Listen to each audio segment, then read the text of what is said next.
Nga problemet që sipas jush po thellohen mes dy etnive, do shkojmë tani në Kosovë dhe të shohim nëse atje po zgjidhen apo po thellohen. Ta gjykojmë së bashku, po them.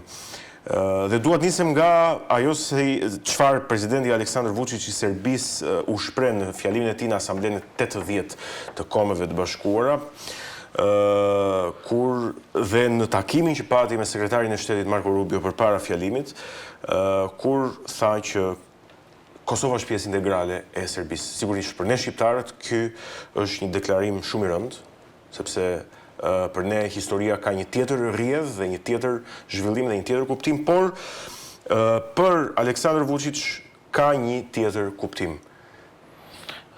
Jo vetëm për Aleksandar Vučić, por për Serbinë në tërësi. Për faktin se në kushtetutën e shtetit të Serb vazhdon të jetë, po. Vazhdon Kosova të figurojë si një territori i saj. Që do të thotë se problemi i Kosovës padyshim është një problem ndërkombëtar, jo vetëm shqiptar. Sepse e ka njohur Shtetet e Bashkuara të Amerikës, e ka njohur pjesa dërmuese e Shteteve të Bashkimit Evropian dhe të tjera shtete, Kosovën, kemi forcat e NATO-s aty, është edhe një projekt i përbashkët, do të thotë, në mes sakrificës së UÇK-s dhe ndërhyrjes ndërkombëtare të NATO-s. Në kuptim të kësaj tani më Vučić padyshim po ballafaqohet jo vetëm me shqiptarët në kuptim të kësaj, por edhe me faktorët e jashtëm të cilët e ka njohur pavarësinë e Kosovës. Por që pako e Ahtisarit, e cila u përkthye në kushtetutën e Kosovës, krijon disa premisa për serbët që të kërkojnë brenda Republikës së Kosovës atë që quhet bashkësi etnike. Zajednica. Dhe këtu tani më kemi një ngërç jo vetëm politik, por në marrëdhëniet dhe bisedimet të cilat janë shtyrë nga BE-ja dhe të vëzhguara nga Shtetet e Bashkuara të Amerikës. Unë thash që është një këndvështrim tjetër për Vučić, jo thjesht në kuptimin ligjor dhe formal, sa të e dim, po edhe në sensin që Kosovës i është ndërprer dialogu strategjik, në të njëjtën kohë që Serbisë është premtuar në harkun e Pakditëve nisja e dialogut strategjik. Atëherë këtë po e shfrytëzon në këtë sens. Të kuptova. Atëherë këtë moment po e shfrytëzon, do të thosha, me mjeshtri Vučić. Dhe jo për fajin e atij, po më shumë për fajin tonë. Sepse nuk kemi ditur, do të them, që këtë situatë kritike që ai ka në politikën e brendshme neve ta shfrytëzojmë për të avancuar në marrëdhëniet ndërkombëtare karshi Serbisë në bisedime, dhe pse nuk janë të lehta, duhet pranuar. Por sidoqoftë tani Vučić po përballet me atë që quhet krizë e brendshme dhe që padyshim ai këtë do që ta tërheqë vëmendjen në një kontekst tjetër me probleme të cilat ai krijon në rajon, dhe për t'i thënë Amerikës dhe bashkësisë ndërkombëtare se unë jam ai i cili nxis dhe ruaj stabilitetin në Ballkan. Dhe unë mendoj se rrjedhat e situatës do të kenë zhvillime të kësaj natyre, për faktin se lajme qarkullojnë këto ditë që ka dhe dronë të cilët tani më po fluturojnë mbi atë Mitrovicën e Veriut apo mbi pjesën veriore të Kosovës, dhe që janë provokime sporadike dhe jo rastisht artikulohet edhe nga presidenti Donald Trump që si thua ka ndërhyrë për një eskalim të situatës, të një konflikti midis dy vendeve, dhe pse aty kemi praninë e NATO-s dhe ajo është një garancë e madhe për shqiptarët. Por neve jashtë kësaj duhet menduar se si ne në tërësi shqiptarët dhe në veçanti politika në Kosovë mund realisht të ndërtoj një Kosovë stabile, të fuqishme, përballë një Serbie e cila vazhdimisht është ekspansioniste. Në kuptim të kësaj duhet të pranuar se pa mbështetjen amerikane dhe të faktorit ndërkombëtar e kemi të pamundur që ne të ecim drejt zgjidhjes së kauzës sonë kombëtare. Por është edhe një problem tjetër. Problemi lidhet po prap me frikën se kush do të marrë përgjegjësinë në një marrëveshje të mundshme me Serbinë. Ku për mendimin tim, jemi të vendosur përballë dy dilemave. Ose duhet të pranojmë Serbinë brenda Kosovës, që quhen Zajednica, me një pushtet absolut ekzekutiv që shqiptarët Maqedoni nuk e kanë, edhe pse ne jemi shumë më shumë se sa ato. Ata vetëm 5% janë. Pa drejtësi, do ta thosha edhe aspektin ndërkombëtar, dhe pjesa dilema tjetër që mendoj se është si alternativë, është lakuar, ka qarkulluar si lajm, është ajo çfarë Serbia kërkon ndarjen e Kosovës. Do thotë se këto janë dy dilemat mbi të cilat duhet të vendosi politika e Kosovës në partneritet padyshim me Shtetet e Bashkuara të Amerikës. Dhe kur them politika e Kosovës, nuk mund të marri përsipër të vendosi asnjëra palë pavarësisht rezultatit dhe mbështetjes popullore që ka.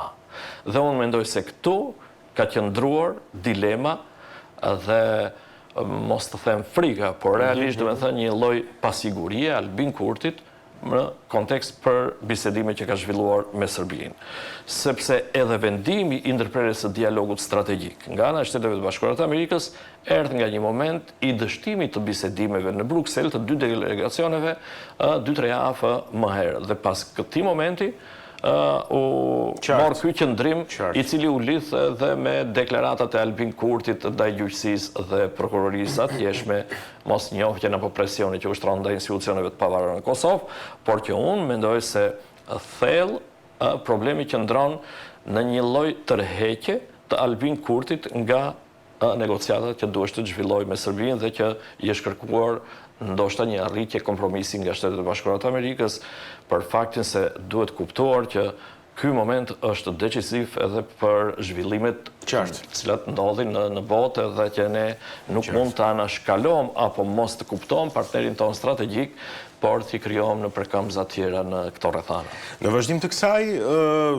jemi në 2 vjetorin e sulmit që paramilitarët serb bën atje në veritë Kosovës, ku ra edhe dëshmor oficeri i policisë Afrim Bunjaku dhe kryeministri Albin Kurti ka bërë thirrje që të ndiqet kjo çështje dhe fajtorët të vendosen përpara drejtësisë dhe jo të falen, pra të fshihen në Beograd dhe të rehabilitohen. Por duket se zëri Albin Kurti tashmë është një zë që ndërkombëtarët nuk kanë shumë dëshirë ta dëgjojnë, për ta thënë me një gjuhë disi jo diplomatike. A rrezikon Kosova që të ketë shtim, po them, të këtyre situatave të ngjashme me Banjskën dhe sa garant do të jetë KFOR-i atje në veri? Qartë, të kuptoj Egon. Në qoftë se ndëgjon Albin Kurtin, në aspektin teorik të artikulimit të tij në kërkesat që ka, nuk ka shqiptar që nuk i do. Dhe padyshim që ndron e drejta në anën e atij, në atë çfarë ai e artikulon në kontekst me një lloj, do të them, përkthjelje që i bëhet Serbisë nga ana e faktorit ndërkombëtar, dhe shqiptarët merren sikur ato janë agresioni dhe jo viktima, po problemi. Por duhet patur parasysh një diçka tjetër, që forca qëndron vetëm e mbjetesës sonë në simbios me fuqitë e mëdha.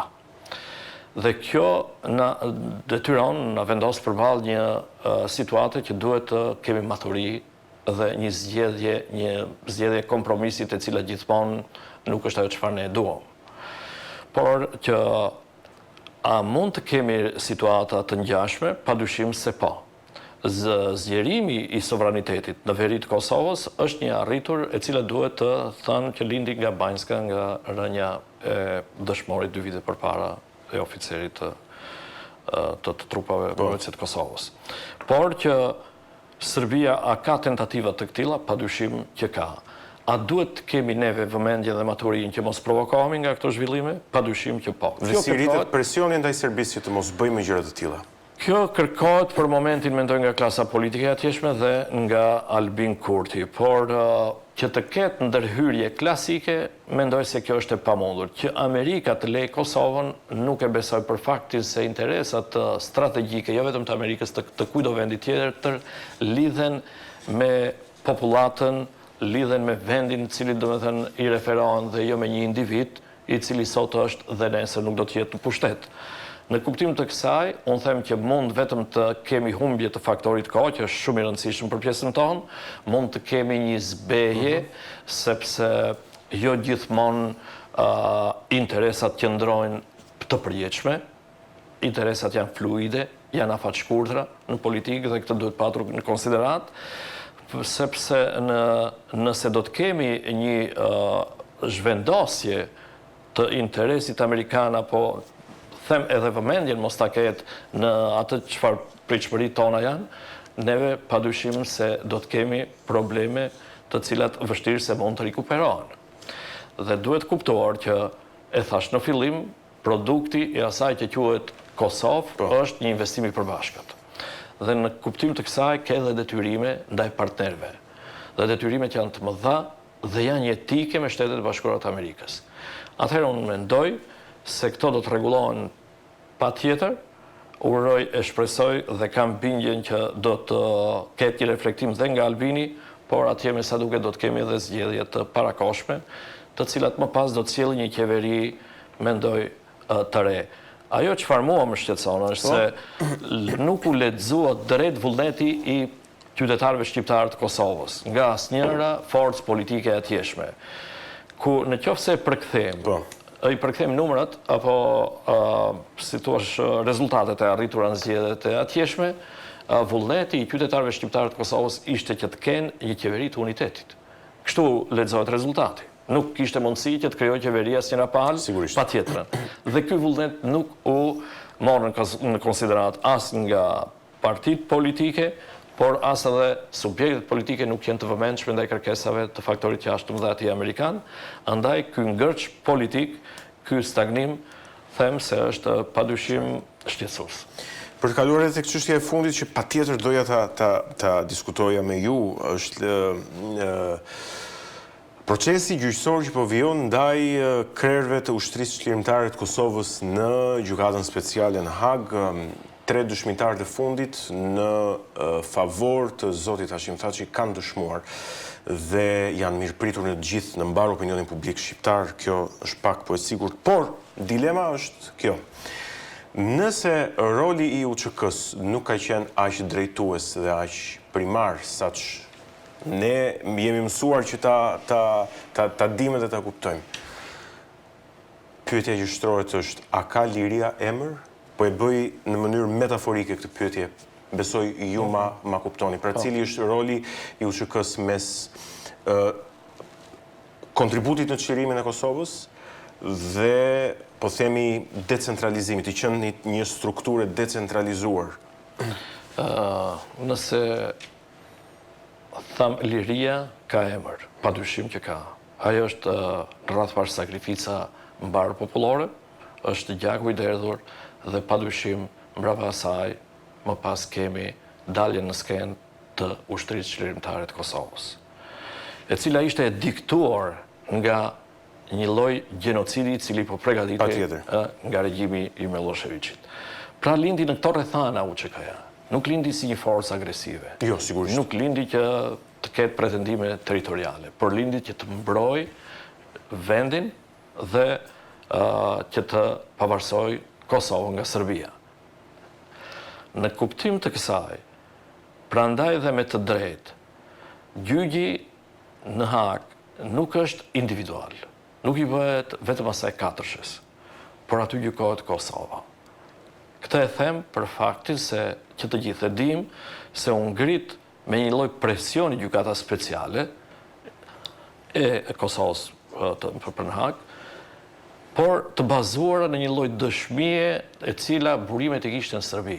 I kishte të kompromentuar, jashtëzakonisht kompromentuar. Atëherë, si mund që të gjykosh viktimën, e cila po mbroheshte, e cila kërkonte lirinë edhe pavarësinë e vendit të vet, si ka mundësi, domethënë, një ushtri çlirimtare e Kosovës në atë kohë që të bëjë gjenocid, që të bëjë, domethënë, krime të njerëzimit? Unë them tani në formë retorike po ngrej këto pyetje. Ishte pamundur. Neve kemi qenë ndjekës edhe të situatave të atëhershme nga afër. Tani, nëse ka shkelje sporadike të drejtave të njeriut, nëse ka ekzekutime të natyrave të ndryshme nga individ në moment emocional hakmarrës, për këtë nuk mund të jetë përgjegjës kupola e asaj që quheshte drejtuese e UÇK-s. Nuk mund të ketë urdhëresa nga shtabi i përgjithshëm i ushtrisë çlirimtare të Kosovës në atë periudhë kur aty nuk kishte këmbë serbi. Edhe ato që ngelen, hikën, u depërtuan në mbikëqyrjen e KFOR-it në bazë të marrëveshjes së Kumanovës. Andaj, Unë mendoj që shqiptarët të paktën duhet me ndërgjegjet që t'jenë për rreth figurave tona të cilat gjykohen në Hag. Aty duhet të kërkojmë pafajësinë e Kosovës të cilës i bëhet gjyqi. Se aty në fakt po i bëhet gjyqi Kosovës, jo 4 Dhe këtë do që të arrijë Serbia. Në qoftë se Serbia do të arrijë që të shpallen si të akuzuarit të shpallen fajtor, atëherë ajo do të jetë në një diplomaci shumë... është një kartë shumë e fortë eventualisht. Për të përpjekur për zhbërë atë që quhet pavarësia e Kosovës, ose për të rritur oreksin ndaj pretendimeve që ajo ka për Kosovën, për të kërkuar një marrëveshje tjetër, për faktin ne dim se marrëveshjen në Rabuje nuk e nënshkruajtën as edhe të Pakos-Ahtisarit. Pra atë këtë synojnë. Andaj edhe nuk mund të arrit të kuptoj që ka zëra të cilët të mos them egzaltohen, por kënaqen nga dëshmitë të cilët mendojnë se duhet dënuar jo vetëm Hashim Thaçi, por e gjithë struktura pavarëse e UÇK-s. Prandaj dhe uroj që drejtësia të triumfojë, edhe në këtë rast dhe sy dhe shpresën i kemi të drejtuara tek ajo që quhet Amerikë. Jo rastisht ju bë një jehon shumë e madhe deklaratës ndihmë sekretarit James Rubin të atëhershëm, por edhe që pritet me këshërie dhe deklarimet e personaliteteve tjera botërore të asaj periudhe, që do të thotë se po prap shikom shpresën e një vendosje të drejtësisë se liria ka e emër quhet UÇK tek partnerët tanë amerikanë. Dhe këtu duhet patur gjithmonë kujdes politika shqiptare, veçanërisht ajo e Kosovës, që marrëdhëniet me Shtetet Bashkuara të Amerikës duhet dhe realisht janë të tilla për t'i konsideruar jetike.